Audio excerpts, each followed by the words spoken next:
Hey guys, Derek here. So about 4 weeks ago, my CRV started to bring this stutter about mid-range. When it would idle, it would be perfect, but mid-range when I was cruising, something about it would stutter and it would fall on its face when I'm going slow and stuff like that. But full throttle, it was all okay. And I got it scanned and I was told it was a clogged catalytic converter.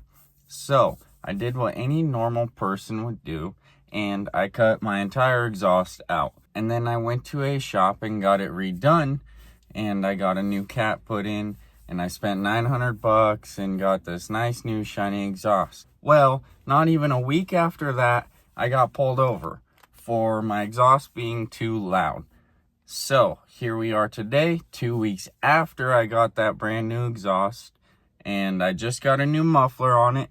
And I also got it off of the metal because it was also tapping on top of my suspension or my frame. And it's all fixed now. And it's quieter, and this is what it sounds like.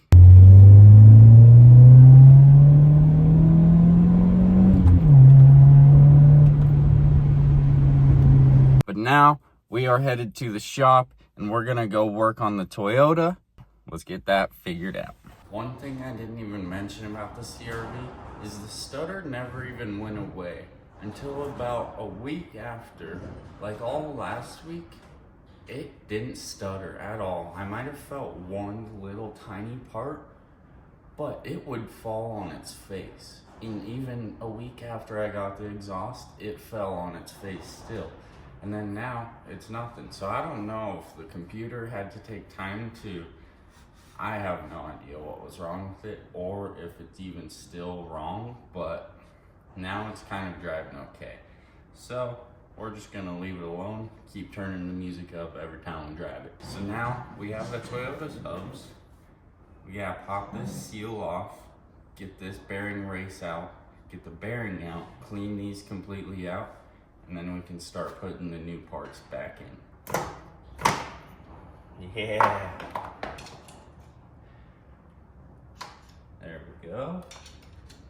Okay, so without the bearings and that one seal, these hubs only have one seal, and it's on the inner side, and it's what holds that inner bearing in. But both sides have races that need pounded out. We are doing this with no specialty tools either. You don't need any. Would be nicer with some.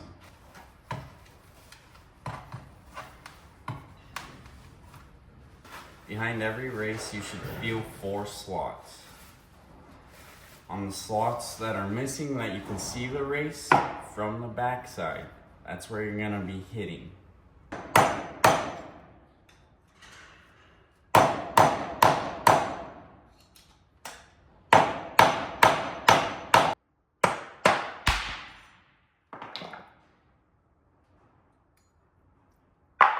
Got it. Okay, so now you clean that out and do that times 4. I went to the second hub and started doing the small one as well, the same first one I just did, and it wasn't barely budging with a screwdriver. So I got my chisel out, and safe to say that this race is pretty stuck in there. It's starting to move though with the chisel.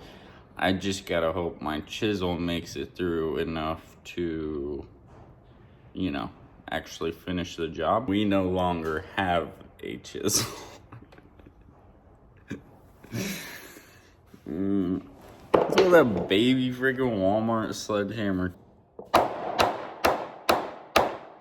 So we're gonna go ahead and clean these completely up. And then I'm gonna take 2 of these, one of each size, a big one and a small one, grind down the outside of both of them, and I'm gonna use them as punches for the new bearing races. And I'm just gonna tap them in with this thing and trick I found on YouTube. So I'm gonna go ahead and clean those out, spray them up all good, and then we'll prepare for installing stuff. Looks like the chisel did a little bit of damage in there, but I think we'll be all right. Fresh cut, you know what I'm saying? All right, so I got a tub. Derek, what's the tub for? I know, you're super excited for it. Well, let me show you. So the lid is actually trash. We don't need that. Might need it later. I don't know.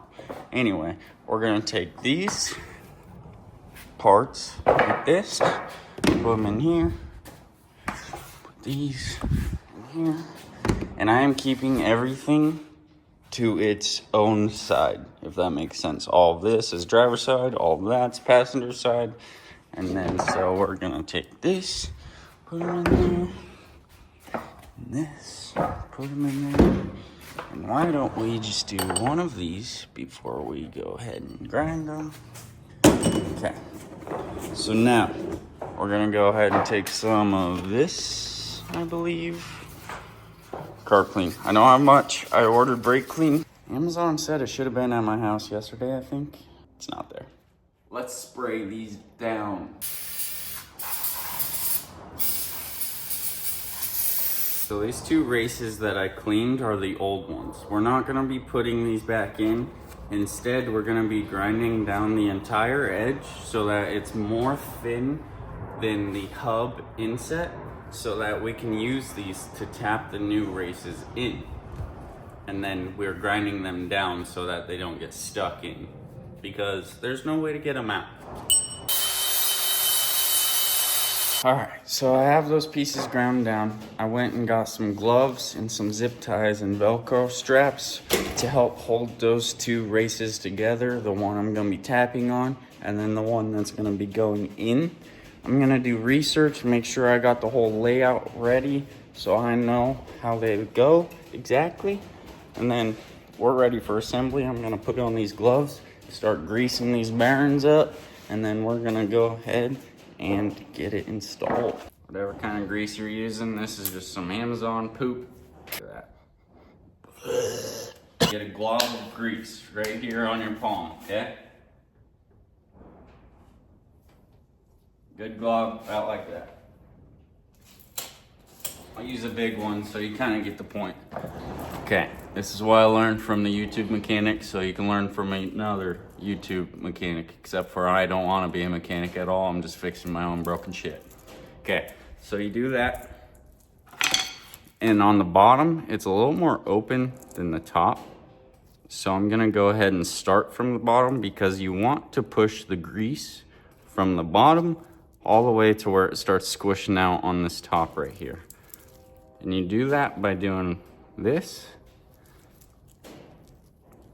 Basically just rotating and mashing it in and kind of just working it up the bearing.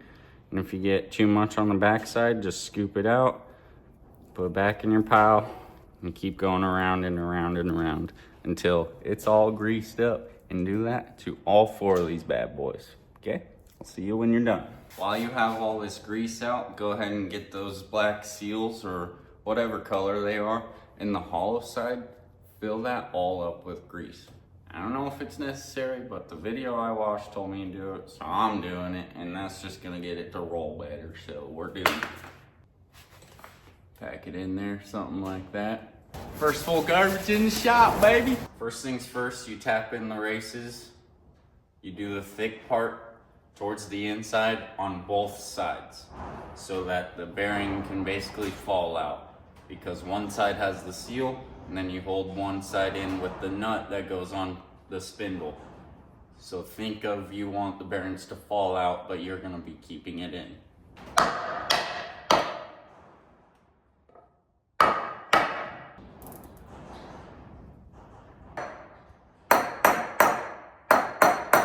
Okay, I think we're seated. I'm gonna go around a few times and just make sure.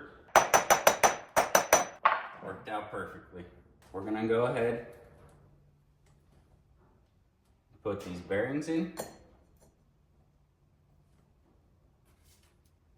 like so.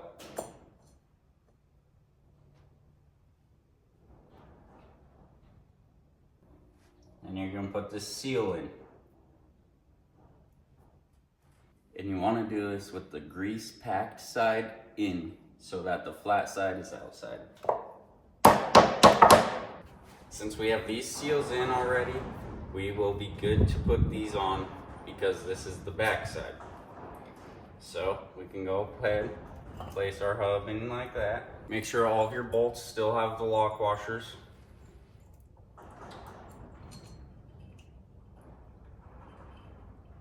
Go ahead and start hand threading them.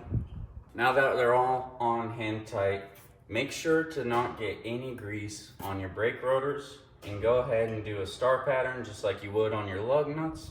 And I'm gonna go ahead and just use my impact real quick, and then later I will torque them. So I'm gonna take a glob of grease.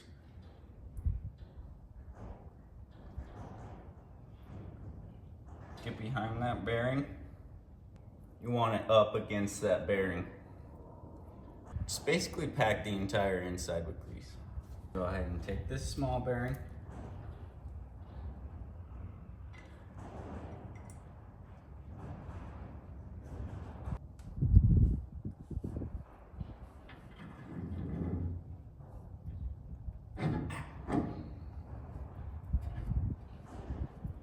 Like that.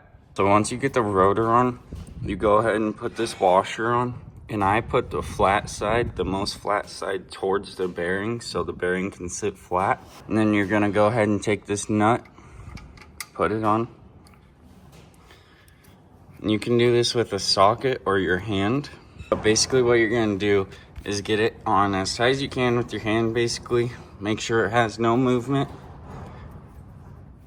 Check to see where it's at with this, because you want this to line up with the hole exactly.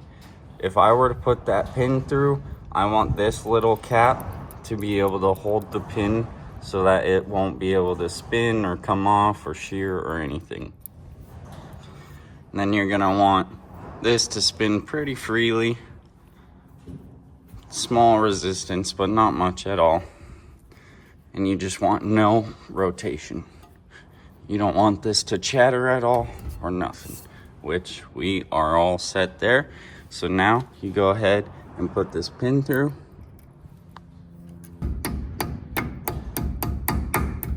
If you can, get the two pin legs to be pressing against this little washer so it doesn't move so much. And then you are good to throw the cap on and move on to the other brake components.